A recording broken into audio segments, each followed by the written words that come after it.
Muy bien, hermanos. La iglesia es un pueblo en que se hace la diferencia. Si nosotros vemos la carta de Pablo a los tesalonicenses, está llena de: pero nosotros siempre tenemos que dar gracias por ustedes. Porque son distintos. Vaya conmigo ahí a 2 de Tesalonicenses 1:3. Siempre tenemos que dar gracias a Dios por ustedes. Siempre. Esas mismas expresiones. Siempre tenemos que dar gracias a Dios por ustedes. Está también en el 1:4. Véalo conmigo. Por lo cual nosotros mismos hablamos con orgullo de ustedes. Está también en el 1:7. ¿Qué dice el 1:7? Pero que Él les dé alivio a ustedes. La iglesia siempre es diferente. La iglesia está marcando la diferencia en cuanto a los frutos. La iglesia está marcando la diferencia en cuanto a cómo se habla de ella. La iglesia marca la diferencia en cuanto a lo que recibirá cuando Cristo venga. El 1:10, ¿qué dice? 1:10. Cuando Él venga para ser glorificado en sus santos en aquel día y para ser admirado entre todos los que han creído. Cuando Cristo venga, la iglesia va a responder de una manera diferente. Unos responderán o recibirán juicio y condenación eterna. Ya lo vamos a ver más en detalle. Pero la iglesia va a admirar a Cristo. Y así consecutivamente. Pero la base de esto está en 2 de Tesalonicenses, perdón, si digo primera, es segunda de Tesalonicenses 2:13. 2 de Tesalonicenses 2:13. ¿Lo tienen? Esta es la base. Pero nosotros siempre tenemos que dar gracias a Dios. Igual que el 1:3, ¿verdad? Pero nosotros, Pablo está hablando de otra cosa, de alguien más que ya veremos. Y en cada momento él vuelve otra vez a la iglesia. Dice algo más de los perdidos y vuelve otra vez a la iglesia. La iglesia siempre está marcando algo distinto. Dice el 2:13, pero nosotros siempre tenemos que dar gracias a Dios por ustedes, hermanos amados por el Señor. ¿Por qué? Porque Dios los ha escogido desde el principio para salvación mediante la santificación por el Espíritu y la fe en la que en la verdad, por la santificación por el Espíritu y la fe en la verdad. Dice Pablo, ustedes, hermanos, son diferentes y nosotros siempre tenemos que dar gracias a Dios. Examinemos por favor juntos esas 5 diferencias. Yo voy a hablar de 5, tal vez hay más, pero yo voy a hablar de 5. La primera de ellas: la iglesia es un pueblo en que se hace la diferencia porque ella de forma positiva da los frutos correctos. 2 de Tesalonicenses 1, 3 y 4. Ya lo leímos, vamos a releerlo. El 1, 3 y 4, ¿lo tienen? La primera cosa es una diferencia positiva entre iglesias e iglesias. Dice lo siguiente: siempre tenemos que dar gracias a Dios por ustedes, hermanos, como es justo. ¿Por qué? Porque su fe aumenta grandemente y el amor de cada uno de ustedes hacia los demás abunda más y más, por lo cual eso hace que nosotros mismos hablamos con orgullo de ustedes entre las iglesias de Dios. Ahí está, la iglesia del Señor marcando la diferencia, increíblemente aún entre otras iglesias del Señor. La iglesia de los tesalonicenses era una iglesia en la que Dios estaba a través de ellos marcando la diferencia. En este caso, con abundante fe, con abundante amor, con perseverancia en la verdad. Ellos seguían adelante y Dios estaba marcando una diferencia a través de esa iglesia, aún entre las demás iglesias.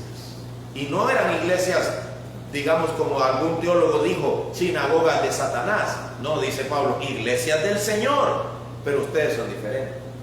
La forma, sus frutos, la manera en que están prevaleciendo es diferente aún de entre las demás iglesias del Señor. Al punto, dice Pablo, que yo tengo que hablar con orgullo de ustedes. Y lo interesante es que Pablo está diciendo algo así como: esto me es obligatorio, llegar y jactarme de ustedes. Y uno diría, ¿por qué? ¿Por qué? Porque Dios es el que lo está haciendo, dice Pablo. Dios es el que está generando esto. Dios es el que los escogió desde antes de la fundación del mundo. Dios está utilizándolos como un ejemplo. Y esa es la iglesia que marca diferencia. Claro, estas cosas, ¿para qué nos serán dichas a nosotros? Esta primera diferencia, una diferencia positiva. La iglesia es el cuerpo de Cristo y en ella se marca una diferencia. Debe marcarse una diferencia aún positiva entre nosotros y otras iglesias. Me pregunto yo si estamos anhelando esa diferencia, si nosotros estamos buscando esa diferencia. Dice Pablo, yo debo hablar con orgullo, me es una responsabilidad impuesta llegar a las demás iglesias y decir, como los tesalonicenses. Hermanos, esto debería ser para nosotros un modelo a seguir. Esto debería ser algo aceptado, algo que debemos aceptar y algo que debemos vivir. Una vez una persona asistió a un culto y ni siquiera hablaba el idioma de aquellos que estaban en culto. Ni siquiera hablaba el idioma. Fue porque es cristiano, por eso fue. Pues sabía que tenía que congregarse, pero el culto no era en el idioma de él, pero él fue y se congregó. Y cuando terminó el culto, esa persona que no entendió nada, dijo, wow, ahí pareciera que a todos los tienen presos en esa iglesia. No era esta, ¿verdad? La persona dijo, mira, yo quedé asustado, parece que los tienen presos. Cuando cantaban, ¿verdad? Se dice, por encima del sol. Ellos decían, por encima del sol. Nadie cantaba con fuerza. La Biblia no era como el hermano que dice, buenos días, Dios les bendiga, sino que se acercan y decían, Dios les bendiga. Y si les preguntas por qué, tienen miedo, están llenos de miedo. Y luego la misma persona fue a otro culto otro día y dice, qué diferencia. Ahí la gente vive para Cristo, se siente la hermandad, toman café, comen pan, qué diferencia. Hay alegría, están en torno a la verdad. Lo ve, hermano, y no quiere decir que una iglesia y la otra no es del Señor, pero hay una que está siendo ejemplo de una manera positiva. La iglesia de manera positiva, entre las demás iglesias del Señor, está llamada a ser ejemplo de amor, de esperanza, de fe. Una iglesia que descansa en el Señor, que no descansa en sus propios méritos, que no quiere aparentar perfección por sí mismos, sino que confían toda su perfección solamente en la obra de Cristo. Y eso, hermanos, les da libertad. Eso a la iglesia la hace libre. Eso a la iglesia le ayuda a aprender a amar, porque entiende que así como Dios me amó, también yo amo a los hermanos. Les decía el otro día, ¿qué refleja mejor una iglesia? Que todos los miembros de la iglesia sean solamente sabaneros, solo arriadores de ganado. ¿O será mejor una iglesia en donde hay gente que es mecánico, agricultor, sabanero, barre calles, soldador, pintor, cocinera, cocinero? ¿Cuál de las dos iglesias refleja mejor el amor y la gracia del Señor? ¿Las que son solo sabaneros? ¿O aquellas donde todos son distintos? Cada uno se dedica a cosas diferentes y sin embargo en cada uno de ellos su mente es Cristo. Esa refleja más qué es realmente una iglesia. Eso es lo que Pablo está diciendo. Siempre tengo que orgullosamente pararme en el púlpito y decir, sean como los tesalonicenses. Más fe, más amor, abundando en eso, cada vez más y más. ¿Sabe qué dice la Biblia, hermano? Que el amor edifica. El amor edifica. Si tú vienes y dices, a mí me cae mal esa hermana, siempre está llamando la atención, pero no es pecaminoso, no es que está llamándola de manera pecaminosa, es que ella es diferente, ella es alegre, ella sonríe, mientras yo soy serio. ¿Me explico? Pero yo le amo y ese hermano o esa hermana me ama y nos edificamos mutuamente. Cuando ocupen un serio, echen a Edier. Cuando ocupen uno que grita buenos días, llamen a Fernando. Él lo va a hacer mejor que yo. ¿Me explico? El amor edifica, pero la constante crítica, estar ahí pecaminosamente sobrejuzgando, eso solo destruye. Algo que se llama hipercrítica. La Biblia prohíbe la hipercrítica. La Biblia dice, con la vara con que mides, serás medido. La Biblia, Dios no está de acuerdo con ser hipercríticos. A los de afuera, nosotros deberíamos decir, lo juzgará el Señor. Nosotros alabemos juntos al Señor, cantemos, alegrémonos, glorifiquemos el nombre de Dios. Alguien me decía, pero ¿cómo es que ustedes son de estos, pero son distintos? Por esas cosas uno debe decir, gloria sea dada a Dios. Porque no calzamos dentro de una caja de los aburridos, ¿verdad? Ni tampoco de los alocados, ni tampoco de los sabaneros o de solo los soldadores. Lo que estoy diciendo tiene un mundo por detrás. No quiero ser ofensivo, pero lo que estoy diciendo es, no andamos buscando una etiqueta denominacional. No andamos buscando una etiqueta denominacional. Vivimos la diferencia. La diferencia la hace Cristo en nosotros. Y nosotros vivimos la diferencia. Hermanos, yo vengo aquí, alabo a Dios por eso, yo vengo aquí y no siento que yo tengo un grillete. No percibo que me estén diciendo, tienes que ser así. ¿Verdad? Que uno tiene que ser así, buenos días. O que le digan, no, aquí somos así, buenos días. No, aquí sé tú. Sé quién realmente eres. Y si eres salvo, tú estarás pensando en Cristo, glorificando al Señor.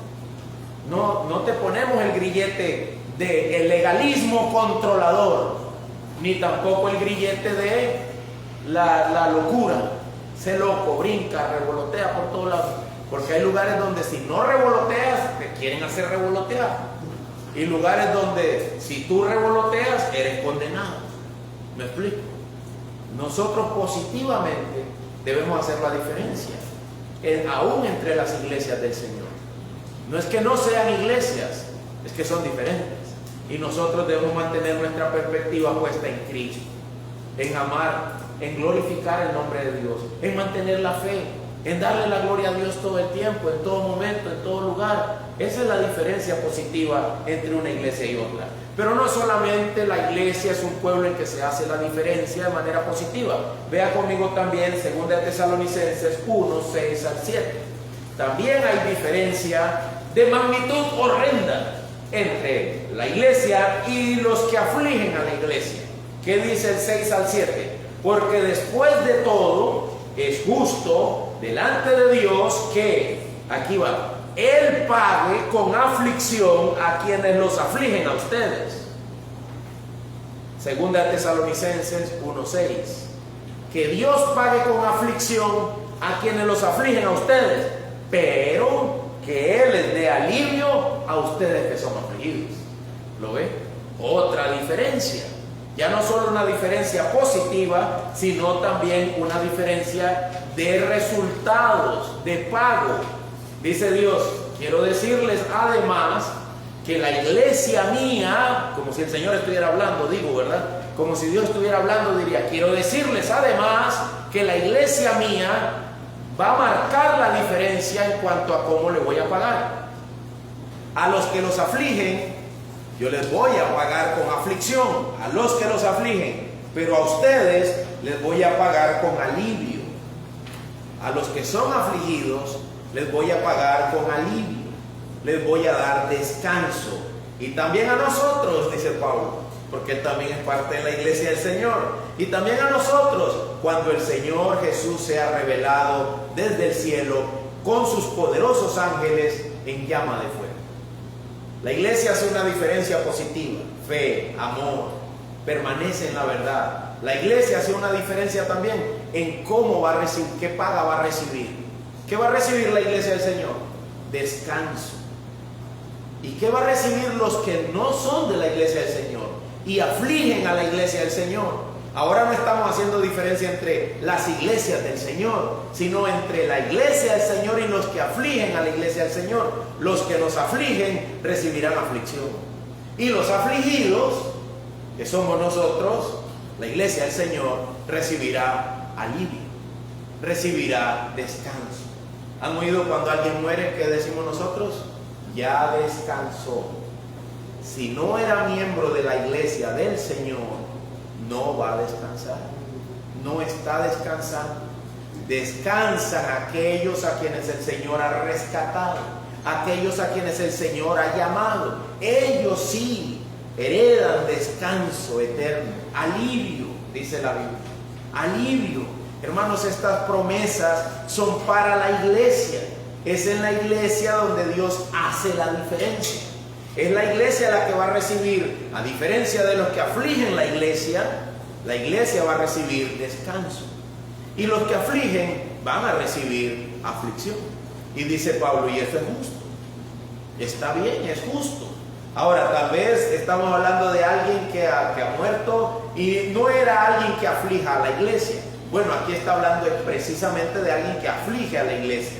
Pero también veremos dentro de un rato un texto donde se demuestra que aquellos que aunque no hayan afligido a la iglesia, si no eran creyentes del Evangelio, no recibirán descanso, sino, para completar mi idea, sufrirán pérdida de eterna condenación. Igualmente eso no es descansar. Sufrir pérdida de eterna condenación no es descanso. Así que la iglesia es diferente no solo en su comportamiento positivo, sino también en las consecuencias eternas. Solo la iglesia del Señor disfrutará de alivio en el día en que el Señor sea revelado. Solo la iglesia del Señor disfrutará descanso. Ahora venía de dejar mi carro en la lavandería y me acordé de un canto que decía: ahí estaré, ahí estaré, ahí estaré, un himno, ¿verdad? Algo que cuando allá se pase lista, a mi nombre yo feliz responderé. Eso era lo que tenía también, me confundió con el ahí estaré. Cuando allá se pase lista, a mi nombre yo feliz responderé. Y yo venía cantando eso y de pronto pensé, ¿estás seguro? Y dije, sí. ¿Qué hay que hacer? Hay que pensar. Tengo que pensar en lo que estoy cantando. No puedo cantar en automático. Tengo que pensar en lo que estoy cantando. Que miles de páginas me sirven de ventana. Tengo que pensar en eso. ¿De verdad te están sirviendo? A tu nombre tú feliz responderás. ¿Será cierto? ¿Recibirás alivio o recibirás aflicción? Debemos pensar en eso. La iglesia es un pueblo en el que Dios hace la diferencia. Hace la diferencia dándonos alivio. En tercer lugar, la iglesia es diferente, no solo en lo que recibirá, sino también en cómo reaccionará. Segunda de Tesalonicenses 1:9. Segunda de Tesalonicenses 1:9. Estos, los que los afligían, sufrirán el castigo de eterna destrucción, excluidos de la presencia del Señor y de la gloria de su poder, cuando Él venga. ¿Para qué? Aquí está la diferencia. Para ser glorificado en sus santos en aquel día. ¿Y solo ser glorificado? No, la iglesia también lo va a admirar. Y para ser admirado entre todos los que han creído. Todos los que han creído. Lo que yo quiero hacer es llevarlos a través de esta carta y decirle: ¿te das cuenta que Pablo está comparando la iglesia del Señor? Todo el tiempo está comparándola con otras iglesias, con los que persiguen a la iglesia, con la forma en que van a reaccionar cuando Cristo venga. Siempre está comparándolos. Y dice: ustedes son de los que admirarán. Los demás sufrirán el castigo de eterna destrucción. Unos sufriendo y otros admirando. La iglesia es un pueblo en el que se hace la diferencia. Ellos se admiran ante Cristo. Su ocupación, cuando Cristo venga, ellos estarán ocupados en algo, admirando a su Señor, admirando. Siempre les recuerdo que ese día ustedes me dirán: pastor, vea para allá. Y yo les digo: mira para allá. Y dice: no, para acá, pastor, es más glorioso de este lado. Y otro: no, es gloriosísimo de este otro lado. Y algún hermano en medio dice: no, es aquí donde es glorioso. Todos estaremos viendo su hermosura, admirando su poder, impresionados positivamente ante su gloria. Y otros le dirán a las montañas: cáiganos encima, mátenos. Este es el Rey de gloria. Viene a juzgar el mundo con poder. Todos los profetas dicen: será grande ese día. Será grande ese día. Ese va a ser un día como nunca los hombres han visto. Nunca. A veces dicen, estamos viviendo épocas que nunca hemos vivido. Caen más relámpagos y más rayos sobre la tierra de lo que antes caían. Ni se comparan con el día en que el Señor aparece. Será glorioso, dice. Su gloria no tendrá fin. Hermoso. La iglesia lo va a admirar. Y los demás, al verlo, sufrirán. No es lo que querían. Y no lo verán como ellos pensaban. La iglesia, en cambio, estará admirando. Así que su ocupación será diferente. Pero no quiero que pasen rápidamente y abandonen lo que le ocurrirá a los demás. Sufrirán castigo, dice el versículo 9, ¿de qué? De eterna destrucción. Sufrirán castigo de eterna destrucción. La iglesia es diferente. La iglesia admirará a Cristo. Los demás sufrirán castigo de eterna destrucción. Y la palabra destrucción nos da la impresión de que Dios los va a hacer polvo. Y alguien pensó en la exterminación del alma. Me explico, como que Dios los va a exterminar. Sin embargo, Pablo dice, vean lo que Pablo dice: sufrirán castigo de eterna destrucción, segundo de Tesalonicenses 1:9, ¿qué dice? Excluidos de la presencia del Señor y de la gloria de su poder. ¿En qué consiste su eterna destrucción? Gracias a Dios el español dice que la coma continúa la idea anterior y dice: excluidos de la presencia del Señor y de la gloria de su poder. La presencia del Señor convierte su presencia misma en algo glorioso por su poder, y su iglesia podrá estar ahí admirándolo, admirando su hermosura. Nosotros perdemos la capacidad de admirarnos por costumbre y por causa del pecado. El hermano Fernando y la hermana Silvia todavía andan admirados por Costa Rica. Yo lo llevo por los caminos de Costa Rica, como dice un canto de la Pipasa, ¿verdad? Por los caminos de Costa Rica. Yo lo llevo por los caminos de Costa Rica y ellos me dicen: wow, wow, wow, todo está verde aquí, todo es hermoso. Estamos como en el cielo, hay nubes entre las montañas, qué belleza. Si bajas de Atenas ahí por dentro, ¿verdad? Por el aguacate, todo se ve precioso. Ellos están admirados. Yo manejo y digo: vamos, mire qué bonito, porque es la primera vez que los paseo. La segunda vez ni voy a volver a ver. Y ellos se admirarán durante un tiempo. Si los sigo andando para arriba y para abajo, va a llegar un momento en que va a decir: sí, es bonito Costa Rica, pero ya no están admirados. Pero con Dios, con el Señor, con el dueño de la creación, ¿qué tan admirable es Él? Cuando yo veo algo increíble, algo muy hermoso en la creación, pienso en eso. ¿Y cómo será el Señor? Admirable, hermoso, digno de ser alabado. Al verlo, creo que nuestros labios van a empezar a cantar. Seremos transformados, dice. Ya el pecado no va a decir: no cantes.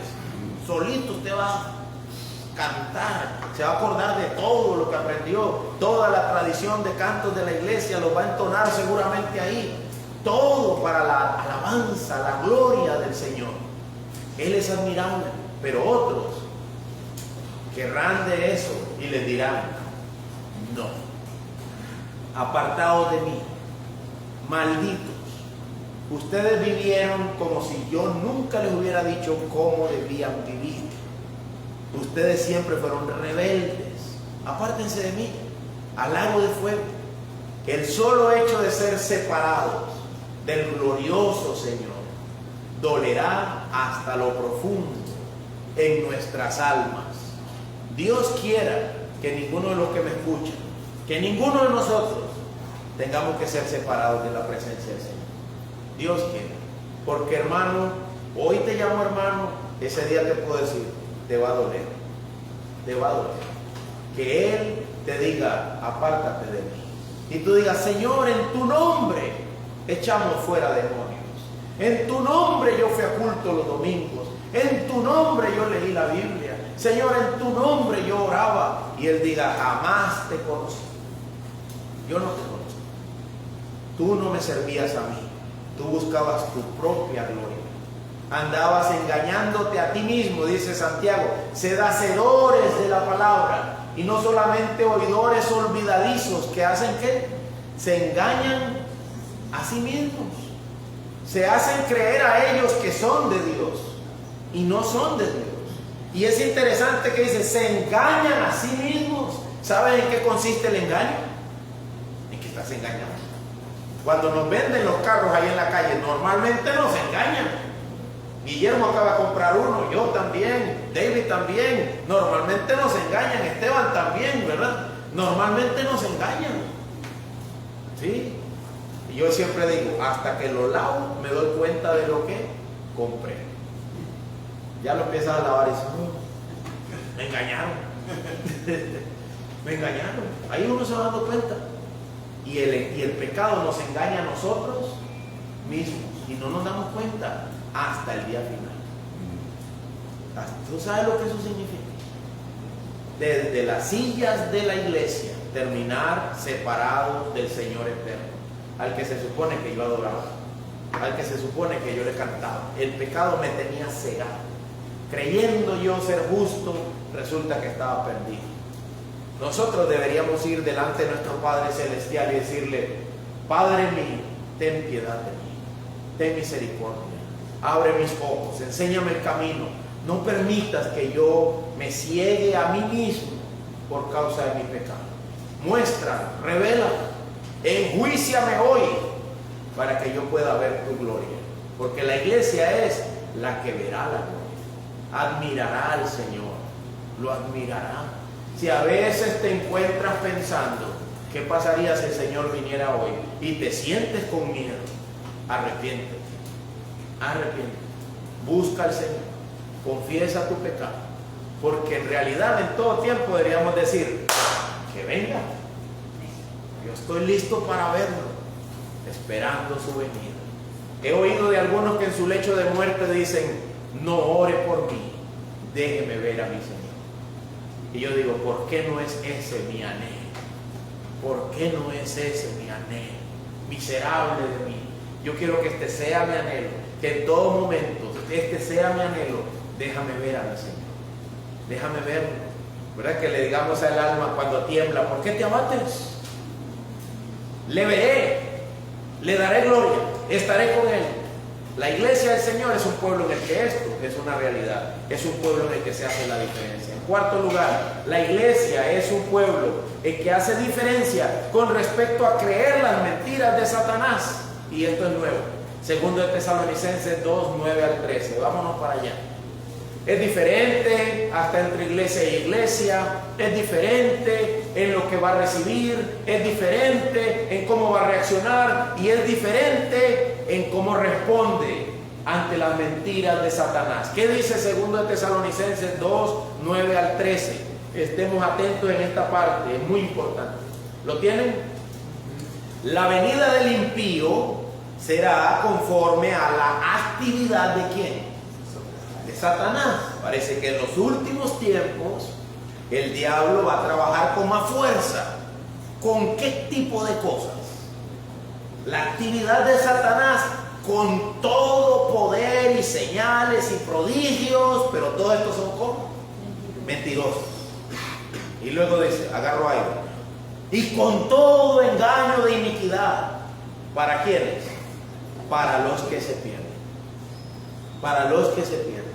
¿Quiénes van a ser los engañados? Los que se pierden.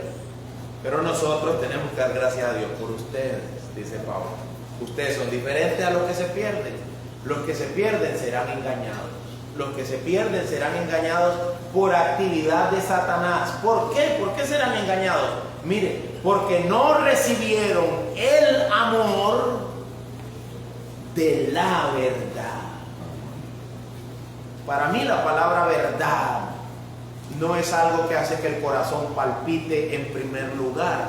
La palabra verdad es algo que la mente piensa y el corazón recibe y se alegra. ¿Me explico? Verdad es algo que hay que pensar. ¿No ha pensado usted? ¿cuál es la verdad? ¿Cuál será la verdad? Cuando hay un problema con respecto a la verdad, ¿qué hay que hacer? Evidencias. Y de la mano con las evidencias, pensar cómo se vinculan. Ayer decía una hermana que es juez, ella es jueza de la nación de Costa Rica. Y dice, hermano, nosotros somos 3 jueces o algo así. Siempre oramos suplicándole a Dios que nos ayude a ver la verdad de lo que estamos juzgando. Y un día ellos iban a dar un veredicto, ya estaban seguros los 3 que oran, ya iban a dar el veredicto, y un asistente llegó y les dijo, hey, no se han fijado en eso. Y dijeron, oh, alabado sea el Señor, que nos dejó ver la verdad. Pero lo que te quiero ilustrar es, la verdad se piensa, la verdad se recibe con la mente y se alegra el corazón, pero primero está la verdad, la verdad. La gente dice, tenemos que amarnos, pero este amor tiene que ser en torno a la verdad, la verdad. Sí, nos amamos, pero el amor de los santos es en torno a la verdad. ¿Conoces la verdad? ¿Tú la conoces? ¿La estudias? ¿Llenas tu mente de la verdad? Si no lo haces, serás engañado. Serás engañado. En los últimos tiempos, ya estamos en ellos, serás engañado. Serás engañado. Vuelvo, repito, 2 Tesalonicenses 2:9, la venida del impío será conforme a la actividad de Satanás, con todo poder y señales, y prodigios mentirosos, y con todo engaño de iniquidad para los que se pierden. ¿Por qué? Porque no recibieron todo el amor que había en darnos la verdad. El amor que hay en mostrarnos la verdad. Jesús dice, yo soy el camino, yo soy la verdad, yo soy la vida. El que a mí viene dice, yo no le echo fuera. Nadie vendrá al Padre si no es por mí. ¿Qué quiere decir eso? Yo necesito a Cristo. Y hay todos los libros de los profetas que dice Cristo, de mí escribieron ellos. Y tienes todos los evangelios que están centrados en Cristo, y tienes todas las cartas para la iglesia de Cristo de parte de Cristo por medio de sus apóstoles. ¿Qué es lo que tienes aquí? El amor de la verdad. El amor de la verdad. ¿La recibes tú? ¿La lees tú? ¿La meditas tú? ¿La practicas tú? ¿O solamente somos oidores que nos olvidamos de esto? Hermanos, no tenemos derecho de salir de aquí y tomarnos un selfie. ¿Qué acaba de decir, pastor? Lo que dije, está clarito. No tenemos derecho de salir de aquí y tomarnos un selfie. ¿Sabe qué es lo que estoy diciendo? No hagas lo que el mundo hace sin pensar. Ten cuidado, ten cuidado. Nosotros tenemos que salir de aquí a pensar en la palabra, meditar. O sea, no siga la corriente de este mundo. Meditar en la palabra. Bienaventurado el varón que no anduvo en el consejo de malos, no se sentó en silla de escarnecedores, sino que en la ley del Señor está su delicia. En ella medita de día y de noche. Será como árbol plantado junto a corrientes de agua, que da su fruto a su tiempo, su hoja no cae, y todo lo que hace prosperará. No habrá engaño, será verdad. Pero saben que las otras palabras que hablan de engaño hablan de un tronco hueco. Cuando usted busca qué significa en griego eso de engaño, es un término que se refiere a un tronco hueco. Debía tener el centro, debía tener el corazón, pero no lo había. Era puro cáscara. Y en cuanto vino un viento, lo tumbó. ¿Usted ha visto eso? Un árbol grande, se ve fuerte, se ve sano, y viene un viento y lo tumba. Y cuando está tirado, usted se asoma por el tronco y está hueco. Con razón. No tenía lo que se supone que debía tener para resistir el tiempo de la prueba. Mi amado, muchos serán engañados. Voy con parte por parte. Prodigios mentirosos. Prodigios mentirosos. ¿Sabe qué? Son prodigios de mentira. No quiere decir que no ocurran, pero son engañosos. Prodigios. Son palabras todas con las que se habla de lo que Cristo hacía. Cuando usted ve ahí prodigios, señales, milagros, todo lo que Cristo hizo en los evangelios, pero esta vez son de parte de Satanás. Y esta vez son para engañar a los que no recibieron el amor de la verdad. Qué interesante que lo que diga es que van a usar las mismas cosas que revelarían el poder de Dios. Lo que parece poder de Dios no es poder de Dios, es actividad de Satanás, con muchos prodigios mentirosos. ¿Qué dice Mateo 24, 24? Mateo 24, 24. Jesús, hace más de 2000 años sobre la tierra, dio Mateo 24, 24. Pero las personas hoy, lamentablemente, no leen la Biblia y no saben qué dice Mateo 24, 24. ¿Qué dice? Porque se levantarán falsos cristos y falsos profetas y mostrarán ¿qué? Grandes señales y prodigios para así engañar, de ser posible, aún a los escogidos. Pero dice, de ser posible. No es posible, porque la iglesia es una sobre la que se marca la diferencia. Ella no será engañada. Ella no será engañada solo por una razón, porque Dios los escogió. Si no, también fueran dentro de la línea del engaño. Pero mi amado, yo quiero que usted vea que las palabras poder y señales, prodigios mentirosos, esa palabra que usa en Tesalonicenses, con grandes poderes y señales, es la misma palabra que se usa en Romanos para hablar del poder de Dios. Romanos 1:20, escúchenlo. Porque desde la creación del mundo, sus atributos invisibles, ¿de quién está hablando? De Dios. Luego dice, su eterno poder de Dios. Y dice en Tesalonicenses que la actividad de Satanás a través de los falsos maestros será tal que van a hacer cosas con poder, igual que el de Dios, como el de Dios, pero es engañoso. Es poderoso, pero es engañoso. Voy a ser más puntual. En mi barrio ofrecieron una vez, escúchenme por favor, y no se enojen si no piensen. En mi barrio ofrecieron una vez una noche de sanidad y milagros. Pues, lo han ofrecido muchas veces, pero lo ofrecieron una vez que yo recuerdo. Y la gente decía que habían ido y le habían calzado los dientes. Yo nunca le abrí la boca para ver si era cierto. No estoy diciendo que no suceda. Lo que estoy diciendo es, ¿por qué los llaman a eso? ¿Por qué llaman a la gente a prodigios y señales? Esa es la pregunta. ¿Por qué los llaman a prodigios y señales? Vaya conmigo, por favor, a Jeremías. Jeremías 23. Jeremías 23. ¿Por qué llaman al pueblo que no conoce a Cristo, gente pecadora, gente que está lejos de conocer lo que el Señor declara? ¿Por qué los llaman para hablar de prodigios y señales? Perdón, sí, de prodigios y señales, de milagros, noche de sanidad y milagros. ¿Por qué hacen eso? ¿Por qué no los llaman al arrepentimiento? ¿Por qué no los llaman para predicarles la Biblia? ¿Por qué no hacen eso? Porque es parte de la actividad de Satanás. Es parte de los falsos maestros. ¿Qué dice Jeremías 23, 19? ¿Lo tienen? La tempestad del Señor ha salido con furor. Un torbellino impetuoso descargará sobre la cabeza de los impíos. No se apartará la ira del Señor hasta que haya realizado y llevado a cabo los propósitos de su corazón. En los postreros días lo entenderán claramente. Dice el Señor, cuando yo aparezca, ustedes entenderán esto, de que yo vine con gran poder y juicio sobre la tierra. Sigo leyendo. En los postreros días lo entenderán claramente. Yo, verso 21, yo no envié a esos profetas. Dice Dios, yo no envié a esos profetas, pero ellos, ¿qué hacían? Ellos corrían.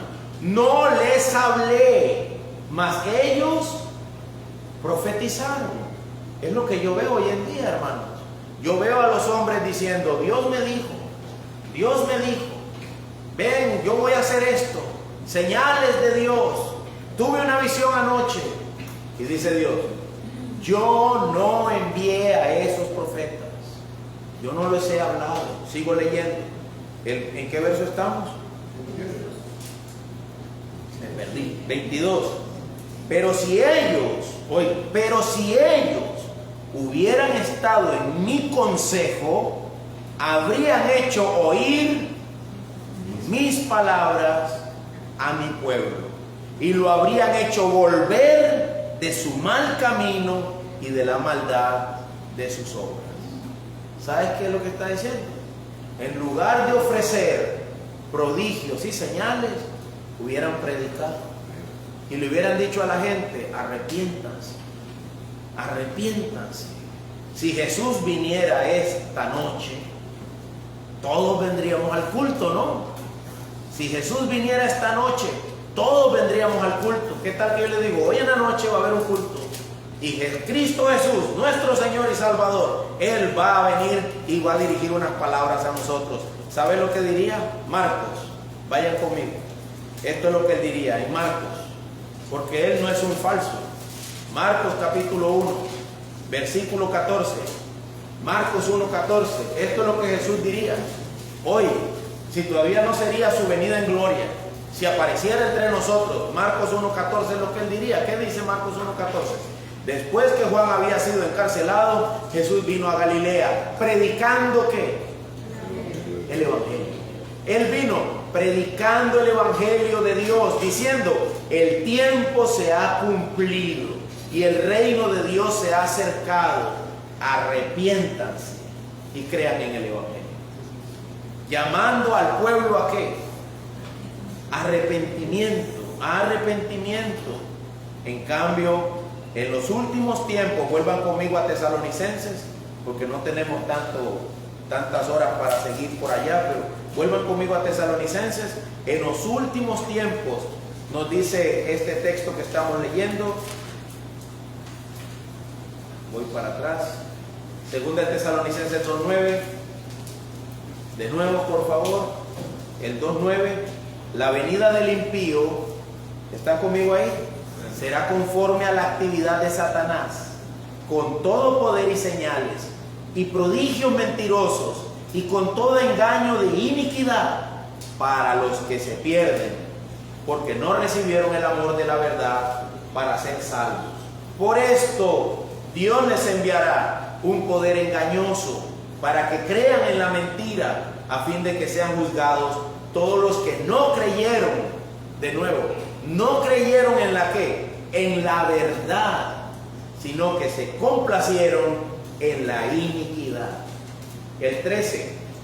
Pero la iglesia, pero nosotros, siempre tenemos que dar gracias a Dios por ustedes, hermanos amados por el Señor, porque Dios los ha escogido desde el principio para salvación. Ustedes no se van a perder, no van a ser engañados, ustedes van a permanecer, dice, por lo siguiente, para salvación. ¿Mediante qué es lo que media para que yo termine bien? La santificación por el Espíritu y la fe en la verdad. Y la fe en la verdad. Tenemos que preguntarnos, ¿cuál es la verdad?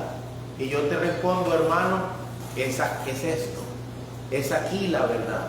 En la Biblia, Jeremías dice, lo vimos ahí, les hubieran hablado mi palabra, les hubieran dicho mi verdad, para que ellos no sean engañados, los hubieran llamado a que se devolvieran, pero en lugar de eso, fueron engañados y arrastrados. Yo no envié esos profetas, y usted puede seguir leyendo Jeremías 23. Lo interesante es lo siguiente: los poderes, los prodigios, todo lo que estos harán, el engaño de iniquidad, pero la primera parte, poderes, señales, prodigios, todo está dicho en los mismos términos en los que se hablaba de Cristo. Serán y se verán tan de verdad como Cristo, tan de verdad como Cristo, pero no son Cristo, no tiene nada que ver con Cristo. ¿Sabe que cuando yo era chiquito en la fe, y también creo que en edad, a veces veía a ciertos grupos religiosos haciendo su actividad religiosa. Y yo me preguntaba, ¿estarán en la verdad? ¿Será cierto todo eso? Pero yo no entendía todo lo que estoy compartiendo con ustedes esta mañana. Nadie me había mostrado con la Biblia que justamente, como dijo Cristo, en los postreros tiempos vendrán falsos. Y como dice Dios a través de Tesalonicenses, con engaños, con poderes, que van a parecer de verdad, pero es que no están en la verdad. Cuando usted estudia, se asusta de ver que la carta de Tesalonicenses dice todo lo que estamos viendo, y fue escrita hace un montón de años atrás. Todo lo que estamos viendo en nuestra generación de hoy está ahí dicho. Yo les dije el domingo pasado que estaban tratando de mover a los tesalonicenses, o el antepasado, no recuerdo con precisión, que estaban tratando de moverlos, dice la Biblia, de su modo de pensar, y llevarlos ¿a dónde? A el temor. Los temores son emociones. Estaban buscando mover a la iglesia del Señor del pensar conforme a la verdad a las emociones. Es lo mismo que hoy en día se está haciendo, lo mismo que se intenta hacer, pero por la gracia de Dios la iglesia prevalecerá. La iglesia marcará la diferencia, la iglesia seguirá en pie. Vea que volvamos a Tesalonicenses para ver la última característica de estos falsos que buscarán engañar a la iglesia. El 9:10, perdón, 2 Tesalonicenses 2:10, ¿lo tienen? Dice, y con todo engaño de iniquidad. Voy a decirles qué significa eso. Engaño de iniquidad. Escuchen, fraude, así literalmente. Lo agarré y lo busqué en la lengua griega. Engaño de iniquidad, ¿qué significa? La Biblia fue escrita en el Nuevo Testamento en griego, así que si usted busca en griego va a encontrar el sentido original. Oiga, fraude, artimaña, fraude. He escuchado muchos testimonios, pero escuché el testimonio de una señora que su pastor le dijo, siembre aquí, Dios te va a dar más. Y ella tenía $500,000 de colones, literal, hermano. No te estoy contando algo solo para pasar el rato, ni para convencerte maliciosamente. Es real. $500,000 de colones tenía y los dio. Y el pastor le dijo, Dios te lo va a multiplicar. ¿Y saben qué pasó? Nunca llegó al $500,000. Entonces ella volvió así, muy sencilla, como cualquier persona, y le dijo, pastor, yo estaba ahorrando para los estudios de mi hijo y yo puse $500,000, como usted dijo. ¿Dónde está el millón? Ella pensó de verdad, la habían engañado, fraude. Y él, ¿sabe qué le dijo? Usted no tuvo fe, por eso no lo recibió. ¿Quién anda en la Toyota Prado? El pastor. ¿Quién se quedó sin el dinero del ahorro de los estudios de su nieto? La abuelita. ¿Qué le pasó a esa hermana? Tal vez sea una hermana en Cristo. Fue defraudada. Un fraude. Te prometen gloria, honra, poder, riquezas. Dice la Biblia, vendrán con fraude. Sí, con fraude, con artimaña. ¿Sabes lo que quiere decir eso, artimaña? Se parecen a los de verdad. Ellos hablan como grandes oradores, son mejores que yo. Yo a veces me pongo a oírlos, y no porque les crea, sino porque son astutos. Ahí estaban hablando hasta de los gatos. ¿Cuánta gente ama a los gatos hoy en día? Casi todo el mundo. Y ahí estaba ese hombre, usa lo que sabe que la gente está amando, los manipula con artimañas para que se queden escuchando. Ya eso de Dios te va a prosperar, Dios te va a bendecir, eso ya no lo dicen, eso se lo dijeron a los de los 90. Eso es peligroso, artimañas. Dicen cosas así, el cielo habla y tú obedeces. ¿Y a eso qué decimos nosotros? Amén. Óigalo de nuevo, el cielo habla y tú obedeces. Y uno dice, sí, amén. De tanto que haces esto, luego tú hablas y el cielo obedece. ¿Qué acaban de decir? Suena bien, ¿no? Pero no es cierto. Nadie le va a decir a Dios, haz esto, haz aquello o al otro. No se puede. Dice Dios, ¿sabes qué? Yo estoy en el cielo, muy lejos de ti, muy alto y sublime, sentado en mi trono. Nadie me puede decir a mí, ¿qué haces? Nadie. Él es soberano, Señor, dueño del círculo de la creación. Yo estoy llamado a obedecerle a Él, pero Él no está llamado a obedecerme a mí. Eso es muy peligroso si no explicas, si no dices bien, si no enseñas, pero con artimañas. Y por último, placeres. Y eso significa, eso es engaño de iniquidad. Esa palabra iniquidad dice que están llenos de placeres, buscando placeres. Es de sobra decir que cuando ves a esos predicadores hacer así, ¿sabes qué hicieron? Se drogaron.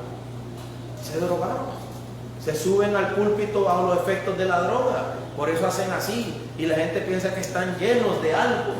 Están bajo los efectos de la búsqueda del placer. Dinero, carro, casa, propiedades, mujeres, impiedad, maldad. Eso es lo que vemos. Mi hermano, pero engañarán, si fuera posible, hasta la iglesia.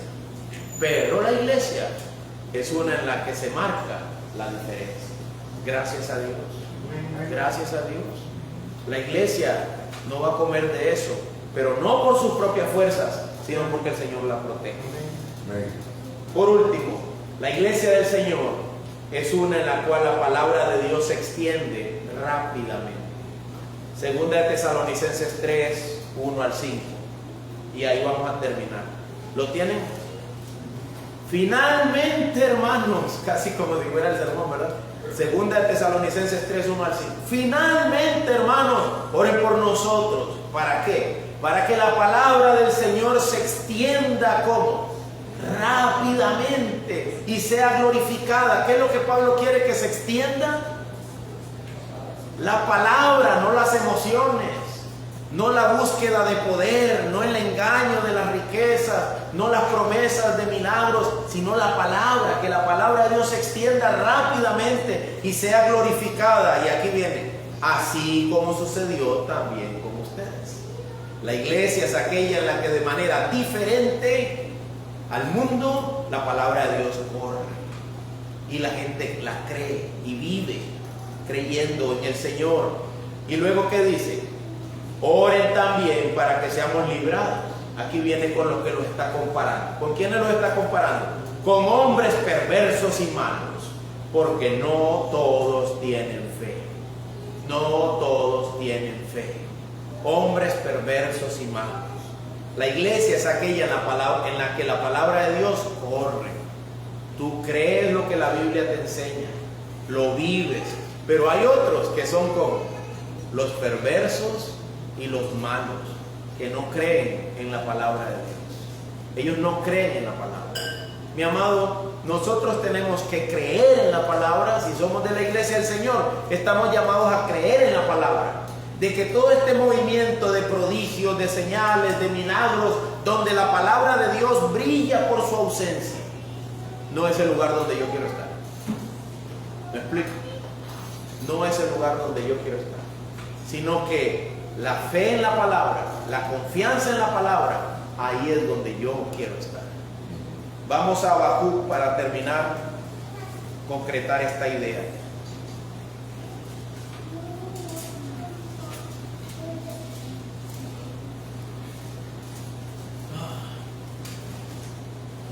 Habacuc capítulo 3. La fe en la palabra consiste en esto. La fe. ¿Han oído eso? Yo tengo fe. Yo creo en Dios. ¿Verdad? Yo creo en Dios.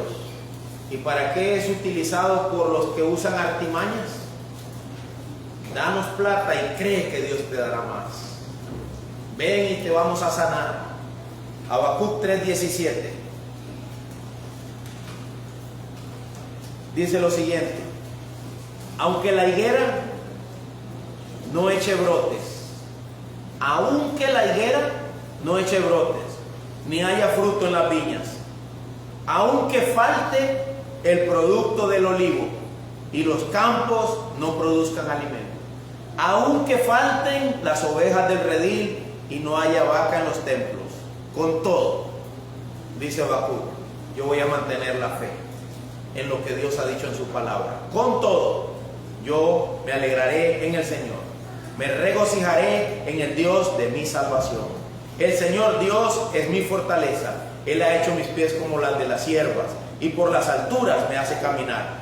¿Lo ve? Hasta ahí. Si vamos a ser parte del pueblo del Señor, si somos parte del pueblo del Señor, no somos de los que vamos a creer en la palabra porque vemos riqueza, porque vemos salud, porque vemos vida, fuerza, poder, sino de los que vamos a creer en la palabra, aunque no veamos nada de eso. Seguiremos confiando. Él es mi fortaleza. Él volverá, yo le veré, y ese día recibiré lo que el Señor ha dictado. No más dolor, no más angustia, no más enfermedad, para siempre con los santos, para siempre con el Señor, glorificándole eternamente. Ese es el aunque falte todo lo que se supone que en la tierra debe haber, dice el profeta, yo seguiré creyendo en el Señor, confiando en Él, manteniendo mi fe. La iglesia es aquella sobre la cual estas palabras fluyen bien, pero lo que no es de la iglesia dice, pero yo me opongo a lo que han dicho, por esto, aquello o lo otro. La iglesia, en cambio, es aquella en la que la palabra de Dios corre bien. ¿Y qué dice Pablo? Oren por mí para ser protegidos de hombres malos que no tienen fe. Y eso incluye gente que cree que tiene fe. La fe que solo quiere hacer, que quiere creer sin el aunque. ¿Me explico? La fe del que quiere hacer que las condiciones cambien. La verdadera fe y la verdadera obediencia a la palabra es la que ocurre aunque las condiciones no cambien. El apóstol Pablo dice que la iglesia de Tesalónica estaba sufriendo, y en medio de ese sufrimiento ella estaba dando el fruto correcto. El fruto correcto. Hermanos, pensemos en estas diferencias, meditemos en ellas. Si no lo sabíamos, aprendamos. Cuando yo era niño en la fe, veía grupos religiosos y yo no conocía la verdad. Me parecía que estaban en la verdad. Hasta me sentía atraído, pero de alguna manera yo decía, no puede ser cierto. Suena muy bonito. ¿Te imaginas? Noche de sanidad y milagros. Eso suena muy bonito. Que Dios te va a prosperar, que yo doy 1000 y Dios me da 2000. Eso suena muy bonito. Qué interesante, ¿no? Que justamente la forma en que dice Dios que van a venir los engañadores al final de los tiempos. Y que yo soy llamado a marcar una diferencia, permanecer en la palabra y ser uno de aquellos en los que la palabra de Dios fluya sin obstáculos. No ser uno de estos perversos que cierran la puerta al fluir de la palabra y a escuchar la voz del Señor. Oremos. Padre Dios, gracias por lo que podemos decir. Usted sabe que somos débiles y no podemos decirlo como quisiéramos, ni podemos decirlo ya mejor. Está dicho como usted nos lo ha declarado. Y es tan triste y doloroso saber que muchos serán engañados, que no marcarán la diferencia, que seguirán las corrientes de este mundo de muchas formas distintas en que el engaño aparecerá. Padre, ayúdanos y ayuda a tu iglesia, ayuda a su pueblo. Y no porque a usted le haya hecho falta la ayuda, sino porque nosotros somos necios, tardos, difíciles. No queremos escuchar su palabra. Padre, guíanos para prestar atención, para aprender, para no ser engañados. Líbranos por su Espíritu Santo. Ayúdanos a que nuestras mentes estén obedientes a la verdad, a su verdad. Y a partir de ella nuestros corazones respondan con alegría, con gozo, con alabanza. pero basado en la verdad. Oramos por eso, Padre. Oramos por los que verán este video, si alguien lo verá. Oramos, oh Dios, para que su palabra fluya sobre su iglesia, para que usted nos libre de hombres que no tienen fe, aunque dicen que la tienen, no la tienen en su palabra. Oramos, oh Dios, para que haya fe verdadera en medio de un mundo que se pierde. Damos gracias por Cristo y porque su pueblo está escogido. Usted lo conoce, usted lo va a rescatar. Solo está usted salvando a aquellos que usted ha establecido salvar desde antes de la fundación del mundo. Y damos gloria a su nombre, porque desde la perspectiva suya, oh Padre, nada se ha salido de su lugar. Damos gracias en el nombre de Cristo Jesús. Amén. Dios les bendiga.